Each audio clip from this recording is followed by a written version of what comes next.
నమస్కారం. మీ విజయ్ కుమార్ గంట. రాజకీయాల్లో ఒక కీలక పరిణామం. ఏపీలో సుదీర్ఘకాలం ముఖ్యమంత్రిగా పనిచేసినటువంటి రికార్డు చంద్రబాబు నాయుడు గారికి దక్కింది. అదొక విషయం అయితే, ప్రతిపక్ష నేతగా కూడా ఆయన ఎక్కువ కాలం ఉన్నారన్నది 90 దశకాల తరువాత రాజకీయ చరిత్రను పరిశీలించినప్పుడు తెలుస్తుంది. అయితే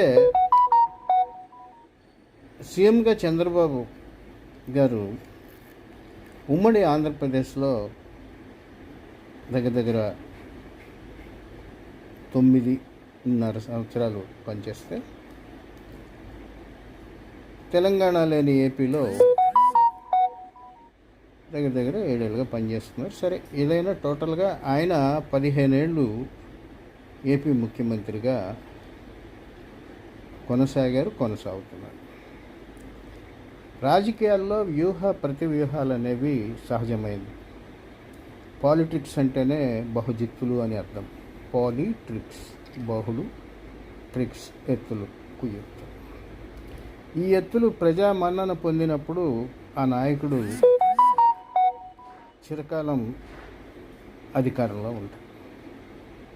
చంద్రబాబు నాయుడు గారు పాలనా దక్షత మీద, ఆయన సమర్థత మీద ప్రజలకు ఎప్పుడు నమ్మకం ఉండేది. ఆయన పట్ల వ్యక్తిగత గౌరవం ప్రజల్లో ఎక్కువగా ఉంది.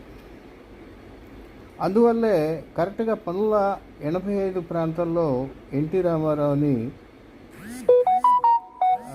గద్దె నుంచి తీసేస్తే తిరగబడిన ప్రజలు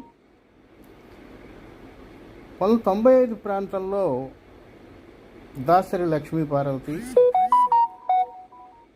అలియాస్ ఒంటిగంధం లక్ష్మీ పార్వతి సమ్మోహితం చేసి రాజ్యాంగేతర శక్తిగా ఎన్టీఆర్ గారి ప్రభుత్వంలో ఎదిగినప్పుడు ప్రజల అభిమతం ప్రకారం, ఎమ్మెల్యేల అభిమతం ప్రకారం కరెక్ట్గా మరలా రామారావు గారిని పక్కన పెట్టి సీఎంగా చంద్రబాబు బాధ్యతలు స్వీకరించారు. దీనికి ప్రజామోదం లభించినందువల్ల 1999లో ఆయన తిరిగి అధికారంలోకి వచ్చారు. అలాగే ఆయన తెలంగాణ లేని ఏపీలో సమర్థవంతంగా వ్యవహరించినప్పటికీ కొన్ని కారణాలు అవి అందరికీ తెలిసినందువల్ల 2019లో రాలేదు. తిరిగి ఆయనే అవసరం అనుకుని మరలా ముఖ్యమంత్రిని చేశారు.